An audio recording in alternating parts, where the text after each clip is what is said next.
Ang paksa natin pinag-uusapan is about the singles group. Ang grupo ng walang asawa. Sana po sa puntong ito ay atin nang naunawaan kung sino ang mga grupong ito.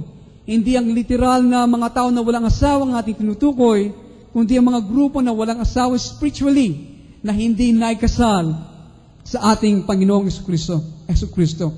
Ang ating teksto ay nasa Isaiah, Kapitulo 4, talatang 1. Isaiah chapter 4, verse 1, natin muling basahin. Sa araw na iyon, pitong babae ang mga mag-aagawan sa isang lalaki at sasabihin nila, kami na ang bahala sa aming kakanin at daramtin. Pakasalan mo lamang kami para maalis ang aming kadustahan. Sana po sa talatang ito ay maliwanag din sa atin kung anong sinasabi ng propeta. Ang mga taong ito na mananampalataya, kanito ang kanilang mga panalangin, lalo na yung mga kabilang sa mga grupo na walang asawa. Ang kanilang dalangin na kami nang bahala sa aming kakanin at daramtin. Dinadamit nila ang kanilang sariling damit at kinakain ang kanilang sariling pagkain na hindi naman binibigay ng kanilang babaeng o lalaking pakakasalan. Walang iba kundi ang ating Panginoong Jesucristo. Gaya na nga nasabi, maraming iglesia sa ating kanahunan ay naglalaman ng mga grupo ng mga singles.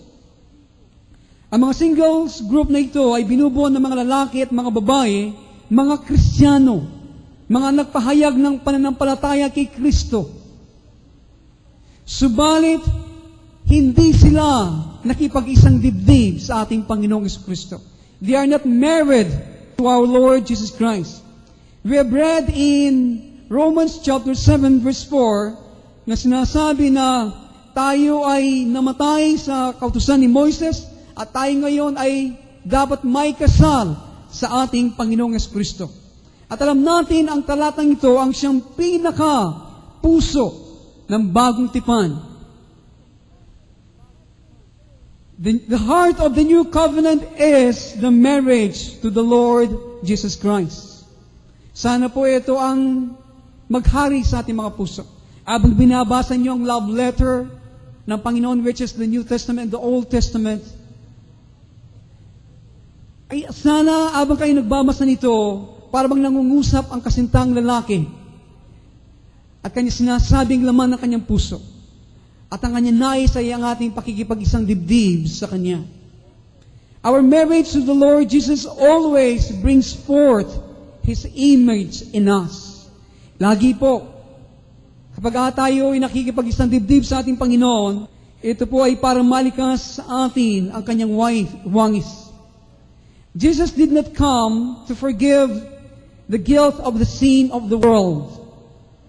Si Jesucristo po ay hindi dumating para alisin ng sumbat, ng kasalanan sa libutan, subalit si Jesucristo ay dumating in order to remove the sins of the world. Si Jesucristo ay dumating para alisin ang kasalanan ng sanglibutan. Kaya sigaw ni Juan Bautista sa ating Panginoong Jesucristo, this is the Lamb of God who takes away the sins of the world. Jesus came that He might destroy the works of the devil sa ating mga buhay. Itong ibig sabihin ng kaligtasan. So malaki yung pagkakaiba ng dalawang ito, deliverance and forgiveness. Pagiging malaya sa kapatawaran, malaki po. There's a great gulf in between these two things. So, when we come to the Lord Jesus and give ourselves to Him, kapag po tayo lumapit sa ating Panginoong Jesucristo, sana ngayong umaga, sa araw-araw, ating nakakalob ang ating mga puso sa Kanya, He forgives our sins. He forgives our sins. Tayo po Kanya pinatatawad sa ating mga kasalanan. Christ forgives our sins with the intentions of delivering us from our sins. Hindi na tayo pinatatawad ng ating Panginoon, subat meron siyang intensyon na tayo po ay palayain sa mga kasalanan na umaalipin sa atin. Dito po nakukulang ang maraming mga pananampalataya o mga Kristiyano. Okay, ako'y pinatawad ng Diyos sa pamagitan ng biyaya. Ako'y malaya na sa kautusan. Hindi na ako nagtitiwala sa 10 utos para ako'y maging matuloy pa ni Kristo. Ako'y malaya na, wala sa ibang utusan. Sabi nila, malaya na. Sabagat sa katanayan, hindi sila malaya. Sila'y nasa ipin ng kasalanan at kasariling kalooban. Kaya, ang nais ng Diyos sa ating pagtanggap sa Kanya, tayo ay Kanyang palayain sa lahat ng mga umaalipin sa atin. The moment the Lord Jesus receives us unto Himself, in the initial act of salvation, He gives us of His own Spirit. Alam natin ito. Nung nga tayo lumapit sa ating Panginoong Jesucristo, sa unang akbang ng ating kaligtasan, nung lumapit tayo dito sa harapan, kung ito ay ating ginawa, ang ginagawa ng ating Panginoon ay Kanyang pagkakaloob, ang Kanyang Espiritu, at Kanyang pasimulang pakakainin tayo ng Kanyang laman at ng Kanyang dugo. Kaya ang trabaho ng isang banal ay tumingin lamang and steadily, huwag niyang alisin ang Kanyang mga mata sa ating Panginoong Jesucristo. Christ is our Lord, Christ is our teacher, Christ is our judge, Siya ang ating tagapaghatol o hukom, Siya ang ating pastol, Siya ang ating sacerdote, Siya ang ating guro. We live to please Him. Sana ito po ay inyong mapagtanto. We live to Him. Tayo po nabubuhay para Siya bigyan ng kasihan. At tayo ay malalagay sa isang seryosong spiritual na kaguluhan. And this is the divine judgment. At ito ang aking napapansin na dumarating sa maraming mga Kristiyano. Kapag tayo ay lumakad na malapit kay Kristo, kung hindi tayo lumakad na malapit kay Kristo, ipinamumuhay ang ating sariling buhay, hindi natin hinahanap ang Panginoon at ang Kanyang kalooban sa araw-araw ng ating mga buhay, then the divine judgment will come in our lives. Ito ba yung ating nararanasan? Subalit ang banal na paghahatol na ito, hindi po natin katatakutan. When we live so close to our Lord Jesus Christ, lahat ng mga bagay na dumarating sa atin, kahit ng mga banal na paghahatol, these were designed para tayo lumago sa wangis ng ating Panginoong Jesucristo. The only judgment which come upon us is that which is designed to transform us into the image of Christ. Sa loob po ng iglesia, merong lahat mga klase mga nilikha gaya ng ating napag-aralan. Ito po ay review lamang sa ating pong pinag-aralan, okay? Kung kayo po interesado sa paksang ito, we have 3 tapes, and this is the final tape. So, ating natalakay nung nakaraan na Sunday, sa loob ng iglesia, merong lahat ng mga klase mga nilikha. Ang una, there are saints who are married to Jesus. Merong mga binanal na nakipag-isang dibdib sa ating Panginoong Jesucristo. Pangalawa, meron pa mga dedikadong mga Kristiyano, subalit meron silang mas malalim na kaugnayan sa kanilang partikular na iglesia kesa sa ating Panginoong Jesucristo. Ang tawag sa mga Kristiyano ito ay mga denominational na mga Kristiyano. Mas malalim ang kanilang kaugnayan. They know the move. They know the ways of their church kesa sa ating Panginoong Jesucristo.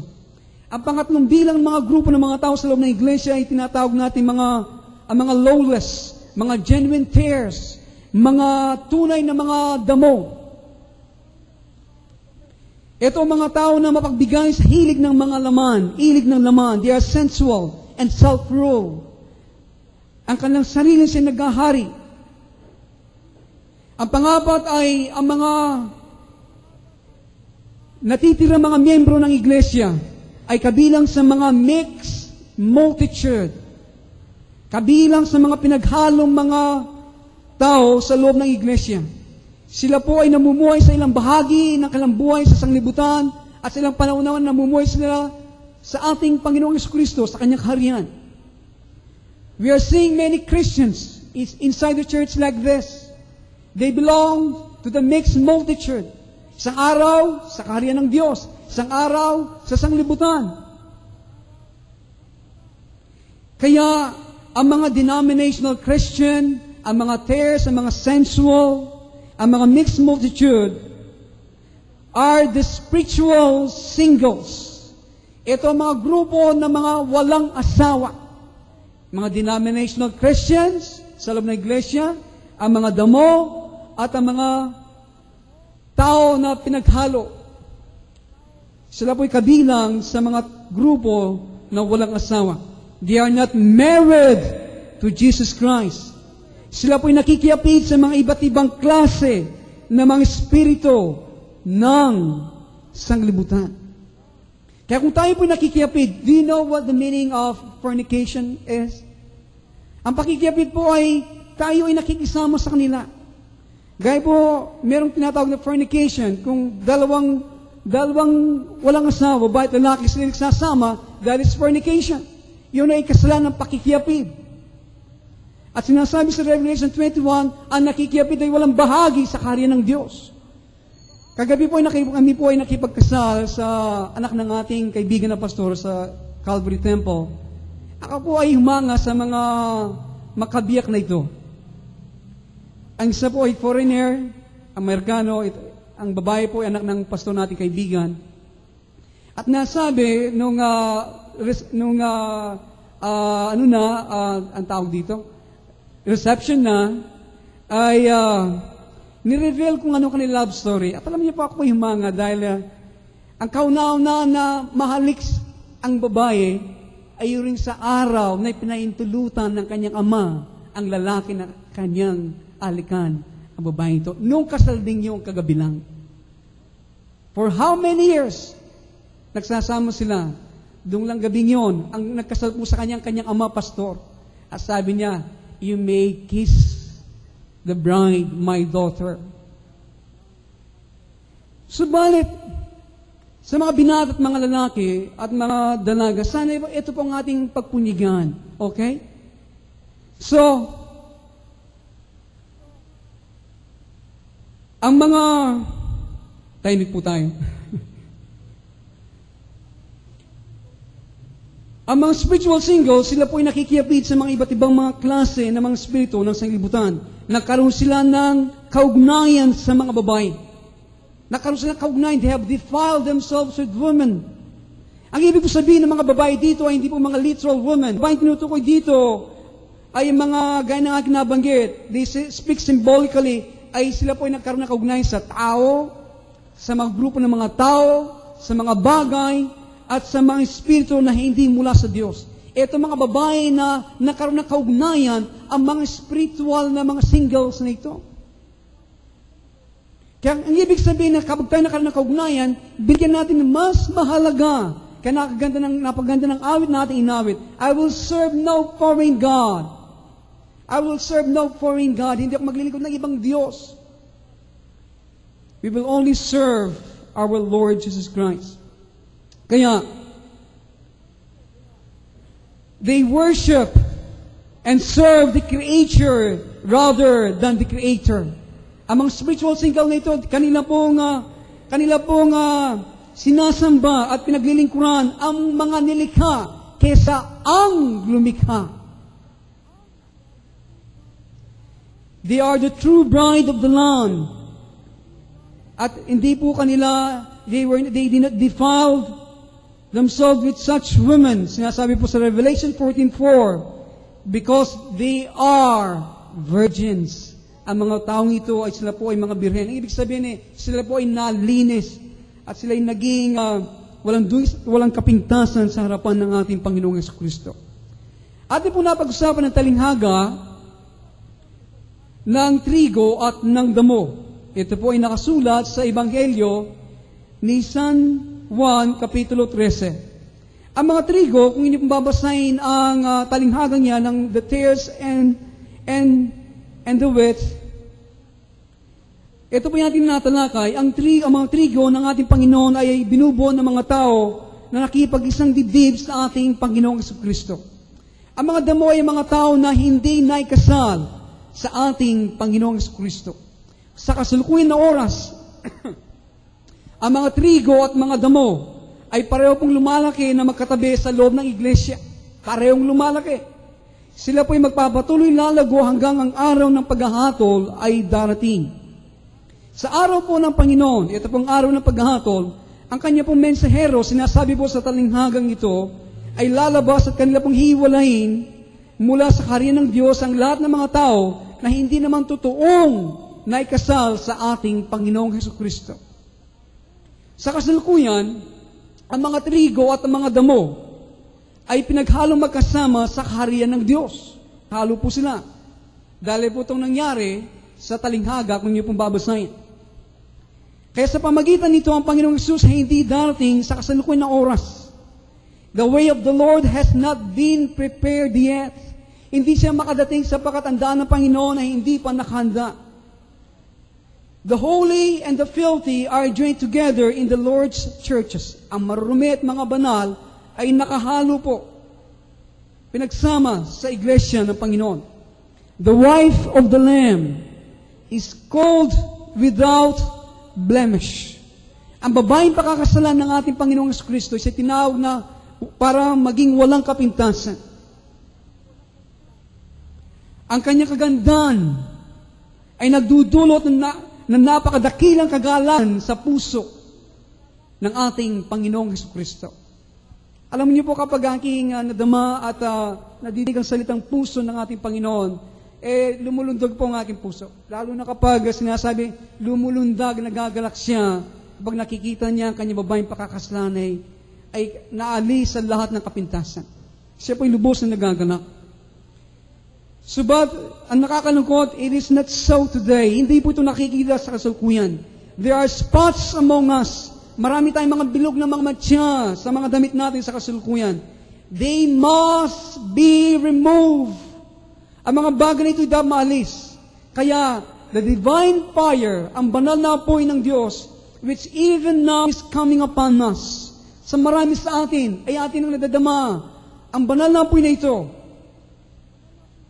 para subukan ang bawat gawa ng tao kung anong klaseng ito. Kung ating mga gawa ay yari ng kahoy, dayamit, pinagpasan, ito'y masusunog. So, kung mga bagay mananatili sa harapan ng Panginoong Diyos, ito po'y mula sa Kanya.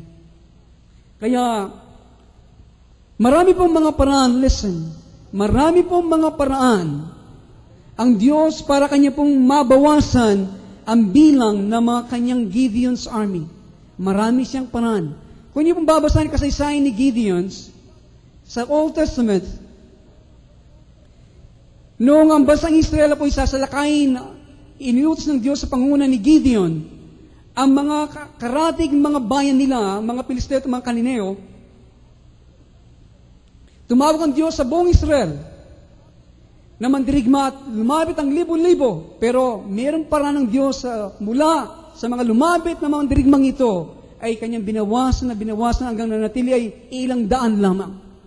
Kaya ang Diyos ating kapanahunan, meron siyang paraan para mabawasan ang bilang ng kanyang mga Gideon's army o bilang sa kanyang hukbong ito, pagkatapos na alis ng Diyos ang malaking bahagi ng kanyang iglesia, kanyang dadalisain ang mga natira hanggang sila'y maging ganap sa kanyang paningin. Hindi pa nadinig yun? Pagkatapos na alis ng Diyos sa mga bahagi ng iglesyang ito na hindi kabilang sa kanyang hukbo, hindi ibig sabihin na hindi ka kabilang sa kanyang hukbo ay hindi ka ligtas. No. Merong laging pangunahing bunga ang Diyos. Meron siyang first fruit. Nandiyan ba kayo? So, pagkatapos niya magawa ito, kanyang dadalisain ang mga taong ito na natitira. Let us open our Bible in Zechariah, please. Ito po ay ang aklat na bago Micah or Malachi. Zechariah chapter 13. Zacarias kapitulo 13, talatang 8 hanggang 9. Tignan po natin. Malilipol ang 2/3 bahagi ng naninirahan sa lupain. 1/3 bahagi lamang ang matitira. Imagine, malilipol at 1/3 bahagi lamang ang matitira. Ang mga ito'y pararaanin ko sa apoy upang dalisain tulad ng pagdalisay sa pilak at ginto. Tatawag sila sa akin at akin naman diringgin. Sasabihin kong sila ang aking bayan. Sasabihin naman nilang ako ang kanilang Diyos. Hindi po nakita yon? Oras na po para alisin mula sa karya ng Diyos yung mga tao nagpahayag ng pananampalataya kay Yesu Kristo, subat hindi naman silang kusang loob na nais may kasal sa Kanya. Oras na. They are workers of iniquity and of lawlessness. Sila gumagawa ng kasamaan at wala silang kinikilalang batas. The name of Jesus Christ is upon their lips. but their heart is in this world. Ang pangalan ni Kristo ay nasa kanilang bibig, subalit ang kanilang puso ay nasa sanglibutan. They are accustomed to the ways of the Christian churches and regard themselves as true servants of God. Kailang binibilang na sanay sila sa kaparaanan ng mga iglesia, mga Kristiyano. At kailang binibilang ka ng mga sarili na totoong mga tunay na lingkod ng Diyos. Subalit sa katunayan, they don't know God. They do not know God. Hindi nila nakikilala ang Diyos. Ang Espiritu ni Kristo ay hindi sumasagana sa kanila. Sa mga araw na dumarating, ang mga spiritual na single na ito, hindi sila makakaroon ng kakayahan na makatayo. The love of Christ is not in them. Ang pag-ibig ni Kristo ay wala sa kanila. Are you still there? Nais ko po kayong tanungin ngayong umaga. All of us need to take heed of our spirit. Kahit na ako, kailangan po natin bantayan ang ating mga spirito. Are we truly in Jesus Christ? Are we truly in Jesus Christ? Tayo ba'y nasa ating Panginoong Jesucristo? Tayo ba'y totoong nasa ating Panginoong Jesucristo? Are we married to Him? Tayo ba ay naikasal sa Kanya? O sa ating ibang mga gawain? Kaya kailangan po natin bantayan ang ating mga spirito. Napakadali na tayo maikasal sa tao, sa mga bagay. Or, are we stagnating spiritually? O tayo po'y nabubulok, hindi lumalagos sa ating spiritual na buhay. Nag-a-attend ka, ang iba, they worshiping God with all their hearts, pero abang sila gumagawa nito, ikaw ay stagnant. Walang nangyayari sa loob mo, iniisip mo ay ang girlfriend mo, ang boyfriend mo, ang trabaho mo, ang gagawin mo. Hindi mo sinasabi, hindi natin ibigay ang ating puso sa mga yan. We have to, but ang nice ng Diyos. Kaya, ang essence ng marriage is union. Pakikipag-isang dibdib, pakikipag-isa sa Kanya. Amen? Nandiyan ba kayo? O naghihintay tayo sa maling pag-asa na tinatawag na rapture para tayo dalhin sa kalangitan para maniran sa mga mansion? Pinag-usapan po namin ng last Wednesday, yung pong sa discipleship, yung retreat and restoration. Maraming mga Kristiyano ngayon nais mag-retreat, paatras, paurong, gusto makalipad na. Pero hindi yung sinasabi na salita ng Diyos. Ang nais ng Diyos ay ma-restore, manumbalik ang kanyang presensya sa sanglibutan, may tayo ang kanyang trono ng Diyos at ng Kordero. May balik niya ang paraiso dito sa lupa, sapagat ito ang mamanayin ng ating Panginoong Jesucristo. Maraming mga Kristiyano, they want to retreat. Sapagat ang Diyos ay nais niyang ibalik ang kanyang presensya. Ang mga totoong banal, kanila na pong pasimulang nalalaman o napagtatanto sa kanila pong spirito na ang rapture, yung pong pag-agaw sa kalangitan, this teaching is false. Ang kautusan nito, ang katuruan nito ay mali. It is not found in the scriptures. Hindi masusumpungan sa kasulatan. The rapture teaching appeals to those who are not married to Christ because it is just one more way in which they can get God to do something for them. Hindi ba? Iyon pong katuruan ng pag-agaw ng mga banal. Kahit na mga immature sila, kahit sila mga spiritual single. Itong nihintay na maraming Kristiyano, marami na problema, gusto rapture. Sabagat ito'y naagit sa kanila, hindi sila nagisal sa Panginoon because ito isang bagay pa, isang kaparaanan na meron silang makuha sa Diyos, na meron silang gawin ng Diyos para sa kanila. See? Nandiyan po kayo? Yung mga tao na kanila pong pinag-aawakan ng pag-asa na makalipad doon sa kalangitan, parang wala silang pakialam patungkol sa ebanghelyo ng kaharian ng Diyos. Wala silang pakialam sa kaharian ng Diyos. Ang mahalaga doon sila sa kalangitan, nagpupuri na walang hanggan. Doon lamang kumakain. Tinitignan ng mga ginto at bakal. Ay, wala palang bakal doon. Alam niyo po, ako ninanas ko, kung ako'y namatay, I want to go to heaven. Ako pupunta doon sa tulong ng Diyos. Amen? I will be there at nihintay ko yun. Pero hindi yan ang nilalayon ng ating kaligtasan. Amen? Nandiyan ba kayo? Marami sa mga taong pinaghahawakan ganitong pag-asa, wala po silang pakialam sa ebanghelyo ng kaharian. Ang ebanghelyo, ano po itong ebanghelyo ng kaharian? Ang ebanghelyo po ng kaharian, ito po ang pagbalik ni Kristo at ng kanyang mga banal, to bring release to the prisoners of this earth.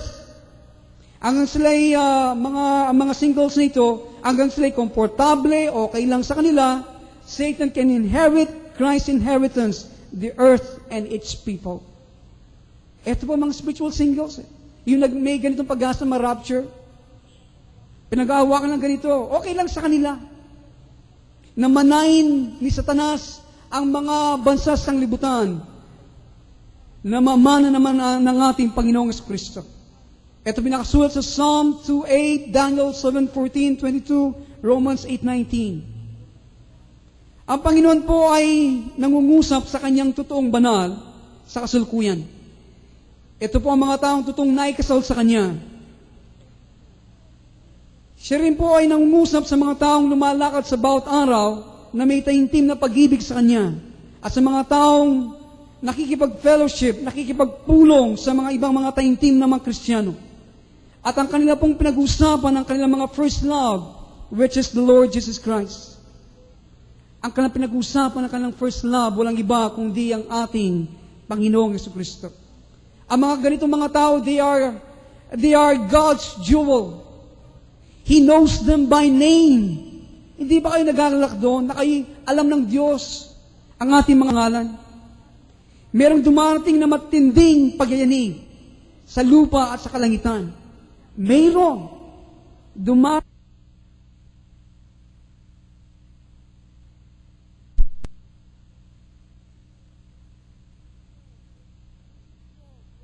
Verse 26.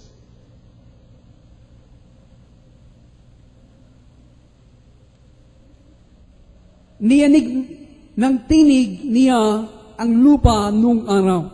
Ito po'y naganap. Subat ito ang kanyang pangako ngayon. Minsan pang yayanigin ko, hindi lamang ang lupa, kundi pati ang langit. Kaya, meron dumating na matinding pagyayanig. Sa katunayan, ang pagyayanig na ito ay nagpasimula na. Maraming mga Kristiyano na may karanasan na po sa Panginoon, kanila pong nadidiskubre na sila po ay nasusubok sa pamagitan ng apoy, hanggang doon na hindi nila mapaniwala na ito'y kailangan. Yung po may karanasan naman Kristiyano na matagal-tagal na, kanila pong nadidiskubre na sila po ay nasusubok sa pamagitan ng apoy, na hindi nila mapaniwala na ito'y mangyayari sa kanilang mga buhay. Tanging sila na nabubuhay kay Jesus, sila nakipag-isang dibdib sa Kanya, sila lamang ang may kakayahan na makatayo sa mga araw ng paghahatol, na kahit na ngayon ay ating nang naranasan. Judgment is coming. At sinasabi ng Kanyang salita, and it shall begin at the house of God. Ang paghahatol ay nagpasimula na. At sinasabi ng Kanyang salita, Ezekiel 9:16 o 9:6, it shall begin sa tahanan ng Diyos. Ang daan po ng Panginoon na hindi pa matuwid. Ang mga damo at mga trigo ay pinaghahalo po magkasama. Hindi pa posible para sa mga matuwid na magningning sa kaharian ng kanilang Ama, dahil po ang mga mananampalataya walang kinikilalang batas ay nananaan sa gitna nila. It is time now for the messengers of God to separate out the tares from the wheat. Ito na ang nangyayari. Panahon na po para sa mga mensahero ng Diyos para hiwalayin ang mga damo mula sa mga trigo. The lawless must be removed from the true body of Messiah. Yung mga Kristiyano na walang kinikilalang batas ay kailangang maalis sa totoong katawan ni Kristo. God has the wisdom and the power. Listen to that. God has the power. Nasa Kanya ang kapangyarihan. Nasa Kanya ang karunungan sufficient for the removal of the false Christians, para kanyang alisin ang mga maling Kristiyano, the single Christians from the true Christians. Amen? He knows. Ito po ngayon nangyayari sa ating mga buhay.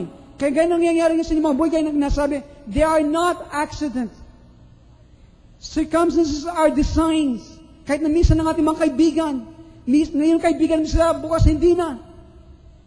Minsan meron kang mas mataas na panawagan kaysa sa kanila. Kaya mga kaibigan, huwag po tayo magtaka kung tayo hiiwalayin bigla ng ating mga kaibigan. And especially if they are in the world, living in the world, speaking the world. At nais ng Diyos, mahiwalay ka. Because God has a purpose for you and your family. Amen? Kaya, ang karyan po ng Diyos ay katulad ng isang lambat na itinapon sa karagatan ng mga tao at nakakuha ng iba't ibang mga klaseng isda. Ngayon na ang oras para sa mga lawless, yung mga Kristiyano walang kinikilalang batas na maalis sa karyan ng Diyos. The way of the Lord must be made straight. Itong ginagawa ng marami sa atin, ang bawat sa atin, personal sa ating mga puso. Kailangan ng Diyos ay makapasok na lubusan sa inyo. At paano siya makakapasok kung ang kanyang daan sa ating puso ay hindi matuwid? Kailangan tumatuwid. The holy must clearly be holy. And the filthy must clearly be filthy. Ito pong ginagawa ng Diyos, na ang banal ay ginagawa niyang maliwanag na magiging banal sila. At marumi ay dapat maging maliwanag na maging marumi o marumi. Ang kasalukuyan ng pagkahalo ay isang karumal-dumal sa Diyos. Ito ay mahati sa dalawa, matutuwid at sa mga lawless. Baka tapos po ang mga matutuwid ay magniningning at magliliwanag. Baka tapos na alis ang mga lawless. Baka tapos po ang Panginoon ay makakabalik para sa kanyang babaeng pakakasalan na walang dungis at walang kapintasan. The days of judgment, of separation are here now. Ang araw ng paghahatol, ang araw ng paghiwalay ay nasa atin na sa kasalukuyan. Kaya huwag na po kayo magtaka kung ganito nangyayari ngayon sa ating mga buhay. The darkness is setting upon us. Ang kadiliman ay bumababa sa atin. Oras na para sa mga totoong Jerusalem, totoong mga Kristiyano tumayo at isuot ang kanyang magandang damit ng katuwiran at ng pagpupuri. The power of redemption, ang kapangyarihan po ng pagtubos, ay nasa atin sa kasalukuyan para baguhin ang mga banal mula sa kanilang kasalanan at paghahari ng kanilang mga sariling kalooban. Each one of us Christian must set his own house in order. Ang bawat sa ating mga Kristiyano, kailangan po nating ihanda, ayusin ang ating mga tahanan sa kasalukuyan. Ang mga bata, kaya na tayo nagiging makulit, we have to force them. Baka sa kahabagan ng Diyos, na lumambot ang kanilang mga puso at manumbalik sa ating Panginoon at ibigay ang kanilang sarili. And I'm so happy and I'm rejoicing before God. Marami sa ating mga kabataan ngayon, they are joining the tambourine ministry and different ministry inside the church. At ang aking dalangin na wag lang hanggang dito ang kanilang mga puso. When you're dancing, you're not dancing for yourself, you're dancing before the Lord, not to anybody else. Amen? Do that for the glory of God. Ano man po sa atin tayo na mga may gulang na, look, anong bagay, tignan natin kung saan tayo makakatulong so that we can participate, we can gather with fervent saints. Ito sa bahagi na tayo po ay lalago na gagamitin ng Diyos sa ating pakikipagpisan sa Kanya. Kaya, at panahon na para sa mga Kristiyanong tahanan ay handa ang ating mga tahanan at ayusin natin bago maging huli ang lahat. Only the pure, the true, shall stand in the present hour. Tanging mga banal, tanging mga dalisay, ang siya makakatayo sa kasalukuyan na oras. Nawa ang bawat sa atin ay tumingin sa ating Panginoon na may pananampalataya. Listen, mga kabataan, tayo pong lahat, ako'y nagkamali.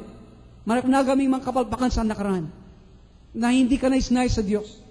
Subalit hindi ko aya ng bagay na yan ang siyang maglulugmok sa akin na hindi na ako babangon at maglilingkod sa ating Panginoon. Meron pangako ang Diyos.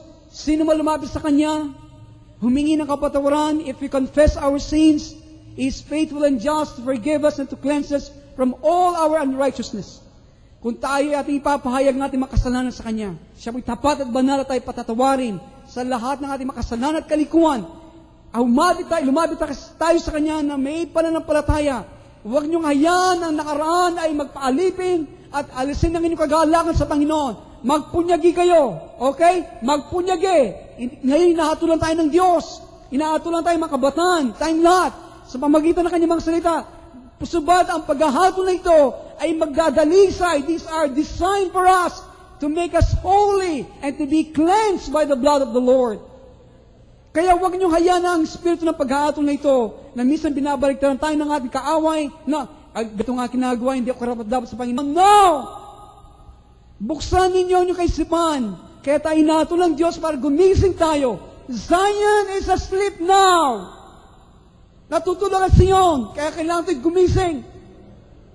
Huwag niyong ayan ang condemnation na maghari sa inyo, kundi ang conviction ng Diyos na magdudulot tayo at magpupunyagi na makatulad ng ating Panginoong Jesucristo. Amen? Kaya mga kaibigan, mga kabataan, tumingin tayo sa Panginoon Jesucristo na may pananampalataya, sabihin natin sa Kanya, Lord, what would you have me to do? Pakatapos na nagawa ko ito, but I am cleansed now, malinis na ako ngayon. Sa oras na ito, dahil ako humingi ng kapatawaran sa iyo, nagpakumbaba ako, I know I am cleansed. Ngayon, Panginoon, ano ang gusto mong gawin ko? Yan ang magandang asal na dapat na maghari sa ating mga puso. Sa kabilang Sion ay natutulog ang mga makasalanan, sa maraming mga iglesia ang siya nagpapalakad sa taanan ng Diyos. Ang maraming mga makasalanan, mga souls, mga self-seeking, the lust of men is predominant even inside the church. The sword of the Lord is poised over the Christian churches. Ang tabak, espad ng Panginoon, ay matatag na nakapatong na sa maraming mga iglesyang mga Kristiyan.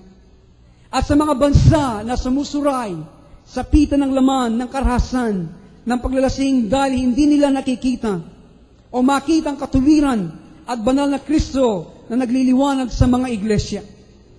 Ang buhay ni Kristo ay nasa mga iglesia. O ang pagsaksi sa kanyang buhay ay hindi gaanong malakas para patnubayan ng mga bansa ng mundong ito tungo doon sa makadiyos na mga asal na nagreresulta sa kanilang pagtanggap sa ating Panginoong Jesucristo. Ang iglesia ay walang ganong kalakasan na dalhin sila tungo din sa buhay na walang hanggan sa kaharian ng Diyos. Ang mga makasalanan sa Sion, listen, even inside the church, gaya ng aking nasa mga grupong ito, ang mga makasalanan sa Sion ay matatakot sa kanilang makikita sa malapit na hinaharap. Sila po ay matatakot sa kanilang makikita sa malapit na hinaharap. Ang mga hypocrites ay magugulat. Ang kasalukuyan na oras, ang siyang pinakamadilim na oras bago sisikat ang araw ng Panginoon, ang ating lahunan. Ang siyang pinakamadilim. Kaya ito sinasabi sa Isaiah chapter 60.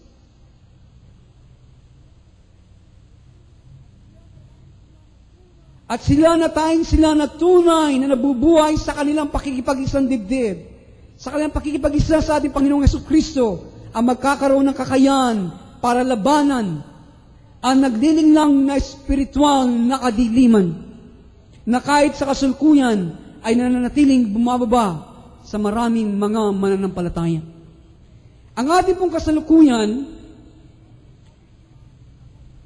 ang ating mga kasalukuyan na kalagayan, ang mga spiritually mahinang mga kultura ng iglesia ay hindi na sapat para mapangalagaan, maingatan tayo mula sa atake, sa kabangisan ni Satanas at ng kanyang mga demonyo.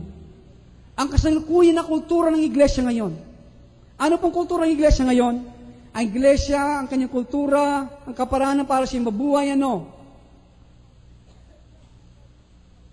iglesia ay sinasabing magatagumpay kung marami siyang miyembro, marami siyang mga talento, Marami siyang nagagawang mga ganitong mga bagay, pero ang ganitong mga kultura ay hindi na tayo pwedeng maalagaan at mapag-ingatan, lalo na sa ating kapanahunan, sa atake ng mga demonyo at ni Satanas.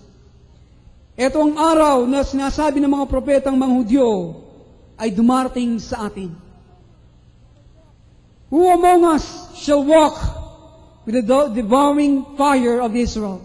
Sino po sa atin ang pwedeng lumakad na kasama na tumutupok na apoy ng bansang Israel?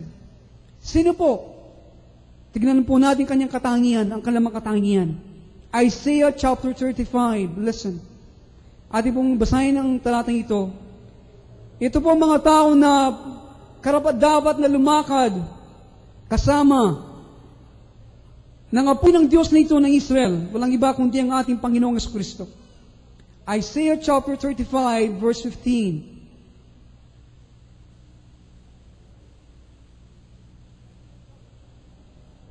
Isaiah chapter 33, verse 15.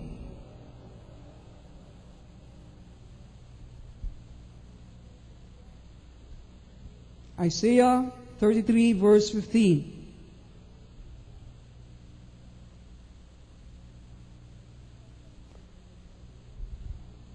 Mali po at ang aking nasulat o na-quote na verse.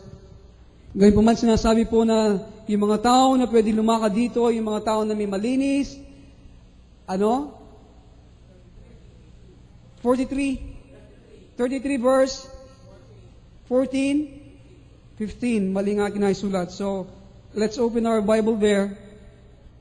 Isaiah 33. Bear with me.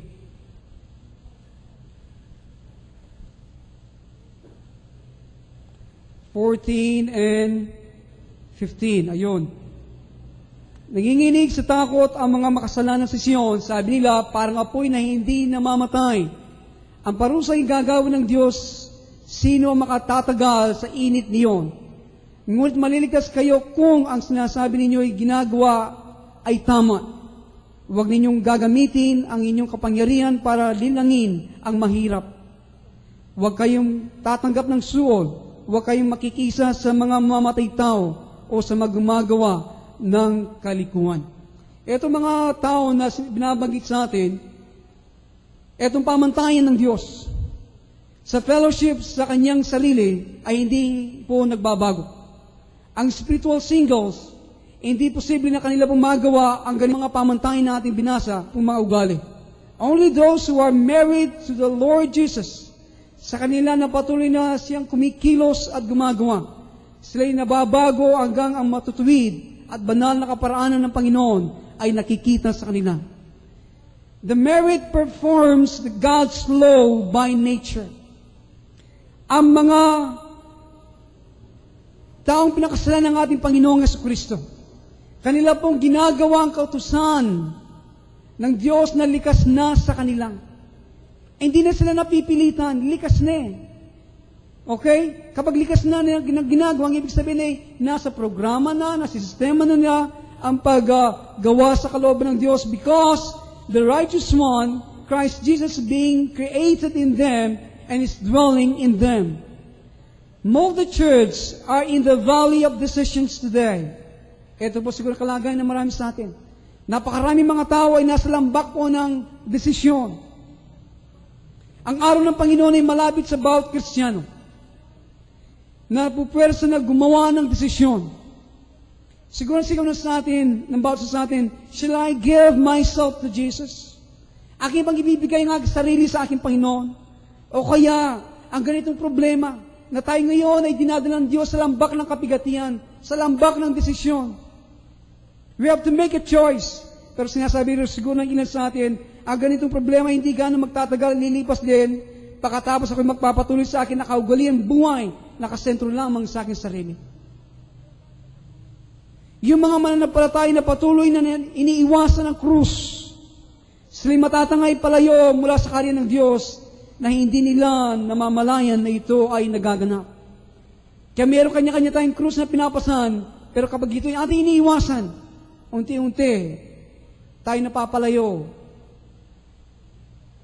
sa ating Panginoong Kristo at sa Kanyang kaharian.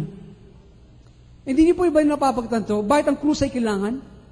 Ang krus ay para mang yan ang pinaka-checking point ng ating Panginoon.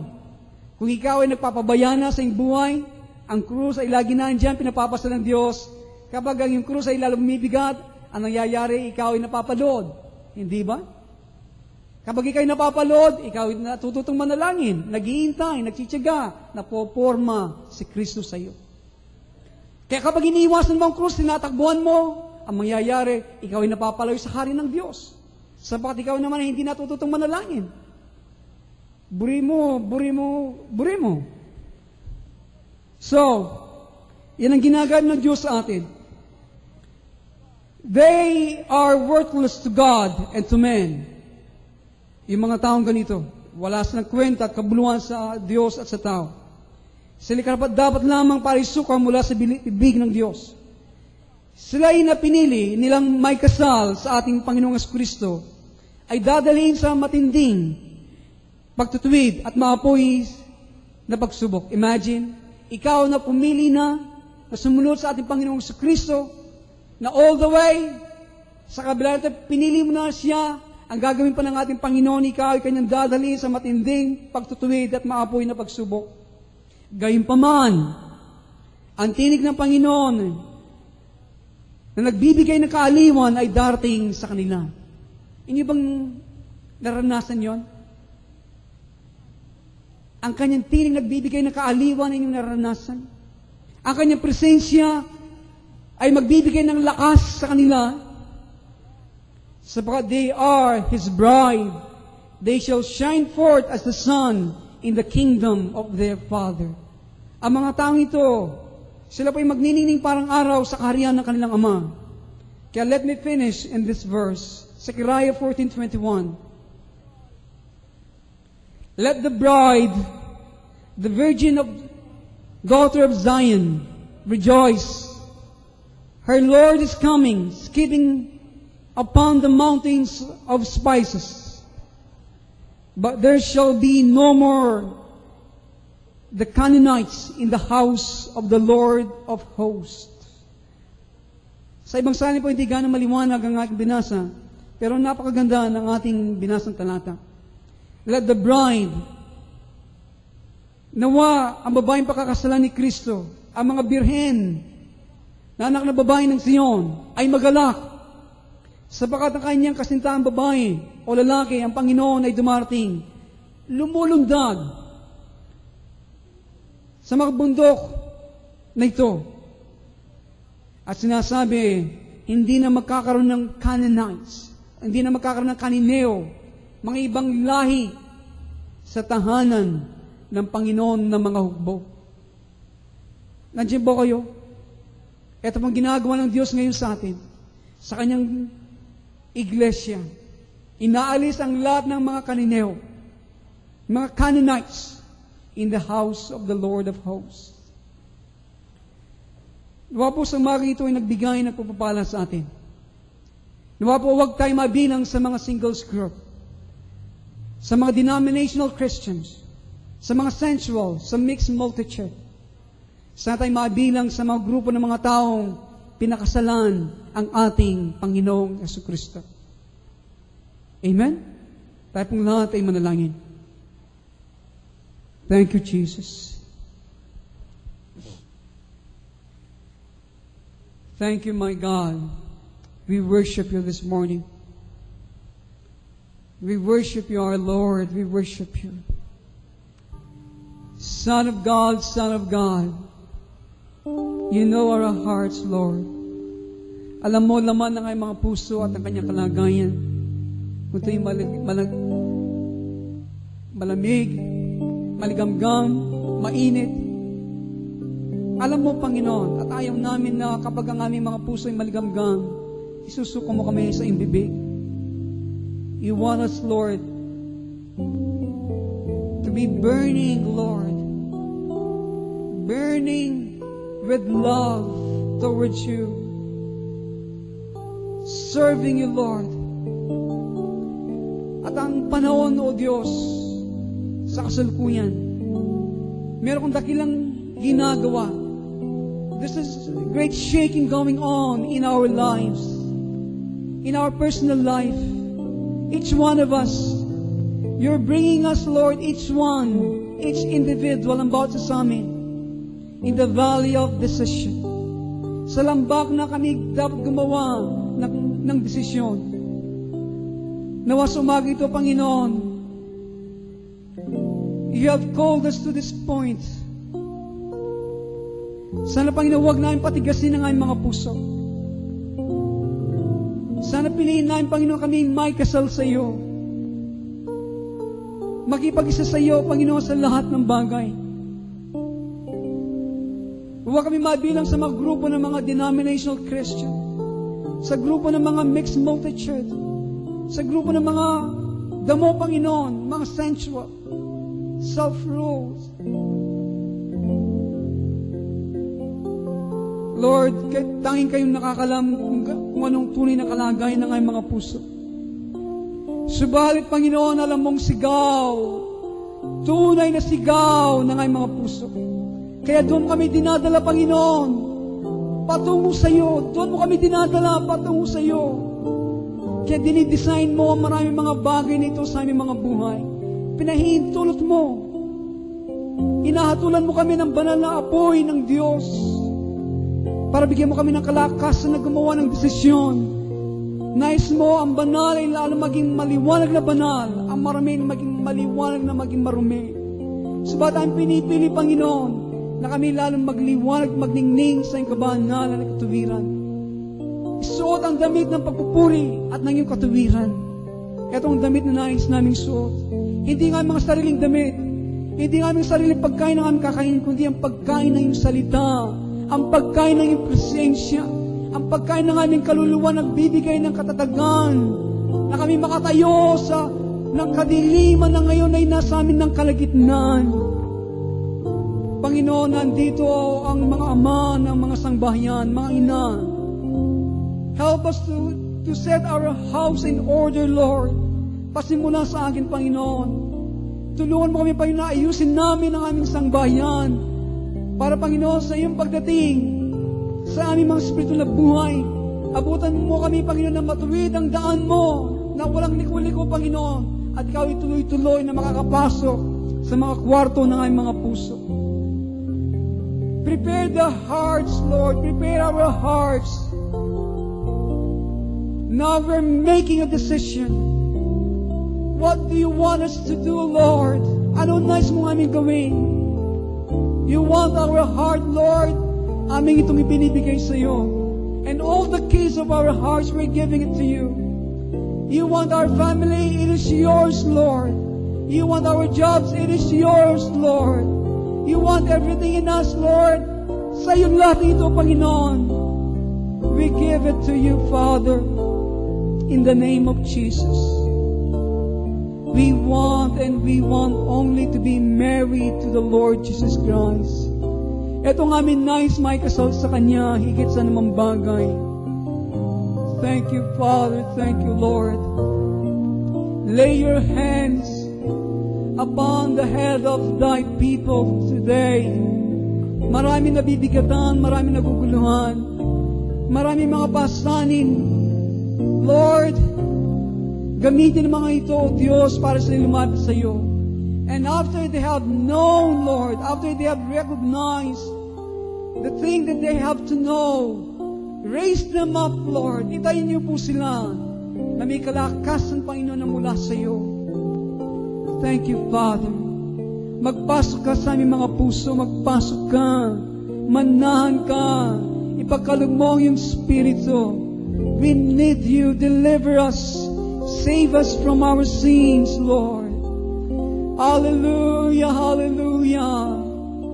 You are worthy to be praised.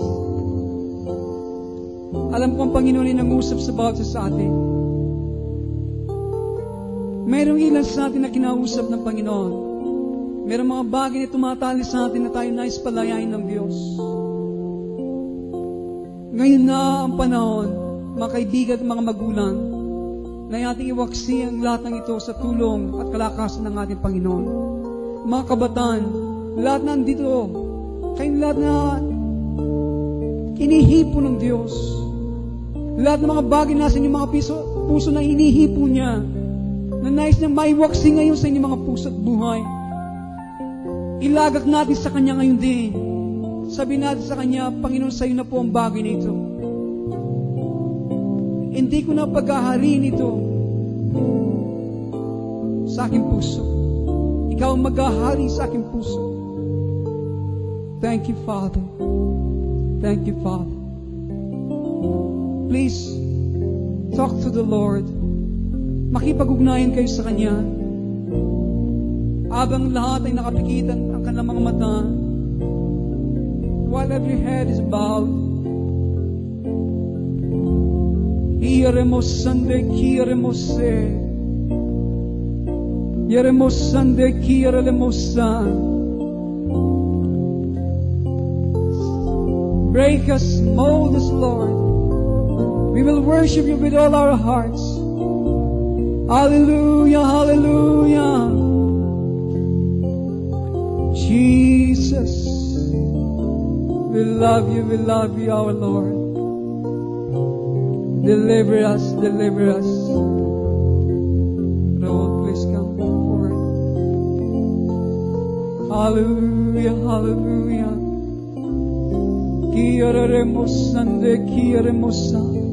I pray for deliverance now, Lord. In the name of Jesus. Palayain mo, Panginoon, marami sa amin, Panginoon, na tumatali naman, O Diyos, ito. Alisin mo sa amin kaisipan, sa aming mga puso. Alisin mo sa oras na ito, Lord. We submit to you and we resist this thing, Lord, in the name of Jesus. We don't want them in our lives, Lord. We don't want them in our mind, in our hearts. In Jesus' name. Let's all stand, please.